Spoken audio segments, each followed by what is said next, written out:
আসসালামু আলাইকুম। আমি ডাক্তার সাইফুল মালিক। আজকে কথা বলবো একটি খুব কমন একটি সমস্যা নিয়ে। সেটি হচ্ছে লো ব্যাক পেইন।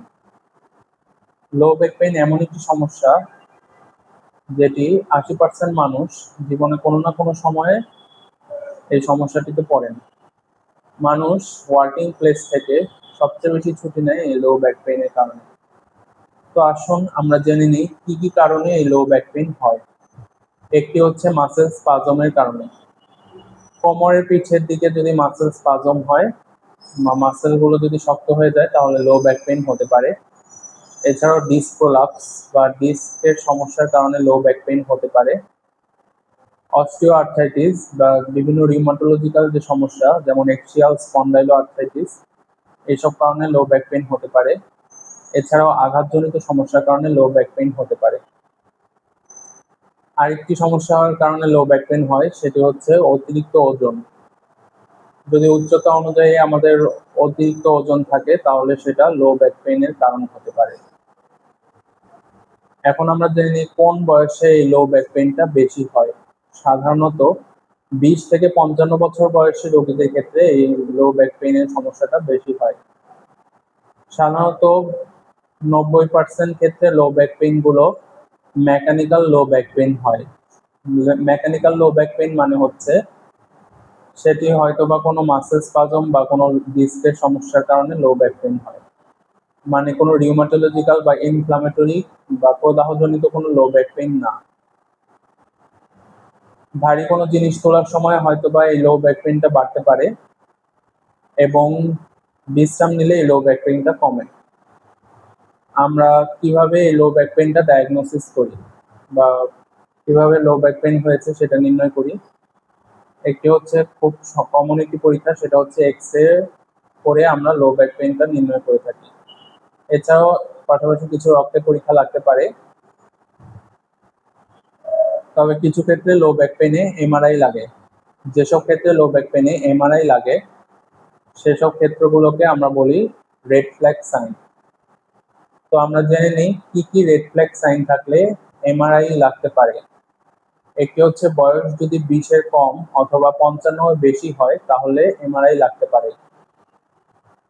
এছাড়াও যদি সবসময় প্রচন্ড ব্যথা থাকে এবং কোনোভাবে ব্যথা না কমে এবং বিশ্রামেও যদি ব্যথা না কমে, রোগী যদি প্রস্রাব পায়খানা করতে সমস্যা হয় বা প্রস্রাব পায়খানা হঠাৎ করে বন্ধ হয়ে যায় তাহলে অবশ্যই আর্জেন্ট একটি এমআরআই করতে হবে। রোগীর হঠাৎ যদি কোনো ওজন কমতে থাকে তাহলে লো ব্যাক পেইন এর জন্য এমআরআই লাগবে। রোগীর যদি ক্যান্সার, এইচআইভি অথবা স্টেরয়েড খাওয়ার কোনো ইতিহাস থাকে তাহলে লো ব্যাক পেইনে এমআরআই লাগবে। রোগী যদি বড় কোনো আঘাত পান তাহলে সেক্ষেত্রে এমআরআই লাগতে পারে। এছাড়াও তলপেটের নিম্নাংশে যদি বোধ শক্তি হারিয়ে ফেলেন তাহলে সেক্ষেত্রে এমআরআই লাগতে পারে। তাহলে আমরা লো ব্যাক পেইনে কি চিকিৎসা করি? ডাক্তারের পরামর্শে সাধারণত রোগীরা এনএসএআইডি বা ব্যথানাশক ওষুধগুলো খেতে পারেন। সাধারণত 10 থেকে 15 দিন এই ওষুধগুলো দেওয়া হয়। আমরা লো ব্যাক পেইনকে সাধারণত দুই ভাগে ভাগ করি, একটা হচ্ছে অ্যাকিউট লো ব্যাক পেইন আর একটা হচ্ছে chronic low back pain. Acute যেটা লো ব্যাক পেইন সেটা হচ্ছে সাধারণত 6 সপ্তাহের কম সময়ে হয় এবং ক্রনিক লো ব্যাক পেইন 6 সপ্তাহের বেশি সময় যদি হয় তাহলে সেটা হচ্ছে chronic low back pain. Acute low back পেইনে সাধারণত বিশ্রাম নিতে বলি আমরা। প্রথম 3 থেকে 4 দিন অবশ্যই পূর্ণাঙ্গ বিশ্রামে থাকতে হবে। রোগীকে সবসময় বিছানায় শুয়ে থাকতে হবে, শুধু প্রস্রাব পায়খানা ছাড়া তিনি বিছানা থেকে উঠবেন না। যখন একই সাথে তার বিশ্রাম এবং ব্যথানাশক ওষুধ চলবে এবং নর্মাল খাওয়া দাওয়া চলবে। খাওয়া দাওয়া এবং প্রস্রাব ছাড়া কোনোভাবেই বিছানা থেকে ওঠা যাবে না। তারপর যখন আস্তে আস্তে ব্যথাটা কমে আসবে 5 থেকে 6 দিন পরে, সেক্ষেত্রে তারপর থেকে তিনি ব্যায়াম শুরু করতে পারেন। এক্ষেত্রে আমাদের বলে রাখা ভালো যে লো ব্যাক পেইনের সমস্যা, এই সমস্যাটি দীর্ঘমেয়াদী সমস্যাতে রূপ নিতে পারে যদি রোগী ব্যায়াম না করে এবং কিছু নিয়ম কানুন আছে সেগুলো যদি মেনে না চলে।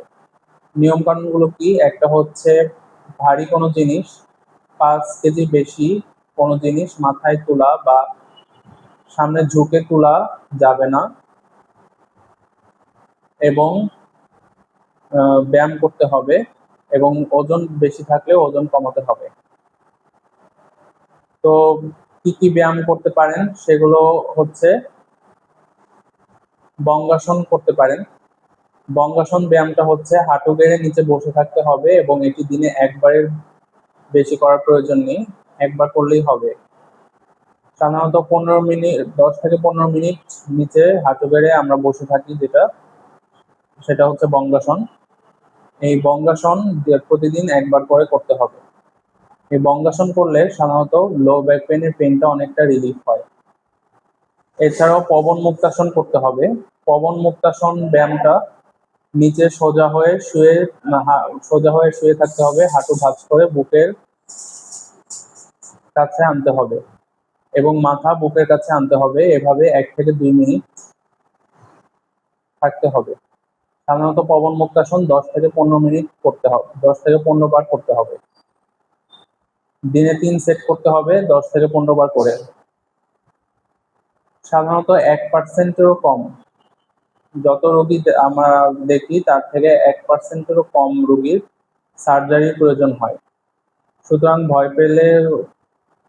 ভয় পেয়ে কোনো লাভ নেই। লো ব্যাক পেইনের সার্জারি খুবই কম লাগে। 99% রোগী ওষুধ এবং ব্যায়ামের মাধ্যমে সম্পূর্ণ সুস্থ হয়ে যান।